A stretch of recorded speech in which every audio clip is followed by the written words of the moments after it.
ሁልጊዜ ድካም ይሰማዎታል? እነዚህን 3 ነገሮች ቼክ በማድረግ መጀመር ይችላሉ። ዶክተር አሚር ሙሰማ እባላለሁ። የውስጥ ደዌ ስፔሻሊስት ነኝ።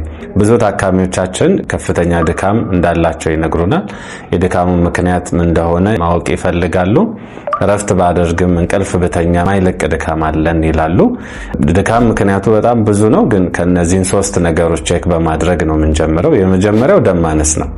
ደማችን ሄሞግሎቢን ሲያንሰው ወይንም የተለመደው የደም ማነስ ምክንያት ደግሞ አይረን ነው። አይረን ሲያጥረን ሰውነታችን የሚደርሰው ኦክሲጅን ስለሚያንሰን ከፍተኛ ድካም ሊሰማን ይችላል። ራስ ምታት፣ ማዞር፣ ጆሮ መጮህ እና ድካም የመሳሰሉ ትንሽ እንቅስቃሴ ትንሽ ነገርን ከሰሩ በኋላ ሊደክም ይችላል። ስለዚህ ይሄ የመጀመሪያው ነው ቼክ መደረግ ያለበት። ሁለተኛው ቫይታሚን ዲ ነው። ቫይታሚን ዲ ሲያጥረን አጥንቶቻችን ይሳሳሉ፣ ጡንቻዎቻችን፣ ነርቮቻችን፣ መገጣጠሚያዎቻችን ህመምና ድካም ሊሰማን ይችላል። ሌላው ሶስተኛው የእንቅልፍ እጦት ነው። ረጅም ጊዜ መተኛት በቂ እንቅልፍ ማግኘት ማለት አይደለም። በቂ ኳሊቲ እንቅልፍ ካላገኘ ሰውነታችን ከፍተኛ ድካም እና የኢነርጂ ማነስ ሊሰማን ይችላል።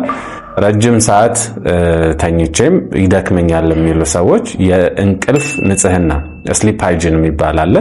ሌሊት ላይ አርፍዶ መተኛት፣ ረጅም የስክሪን ታይም ስልክ ሊሆን ይችላል፣ ኮምፒውተር ሊሆን ይችላል፣ ቴሌቪዥን፣ የተለያዩ ስክሪኖችን በተለይ ከሌሊቱ ክፍለ ጊዜ የሚጠቀሙ ሰዎች እና ስትረስ፣ ሌሎችም ይሄ ሰላም ማጣት የመሳሰሉ ነገሮች ውስጣችን ያለ ኢነርጂን በመጨረስ ሰውነታችን ድካም እንዲሰማው ሊያደርግ ይችላል። ስለዚህ በቀላል ምርመራ ደም ማነስ፣ የአይረን እጥረት፣ ቫይታሚን ዲ እጥረት ቼክ ማድረግ ይቻላል።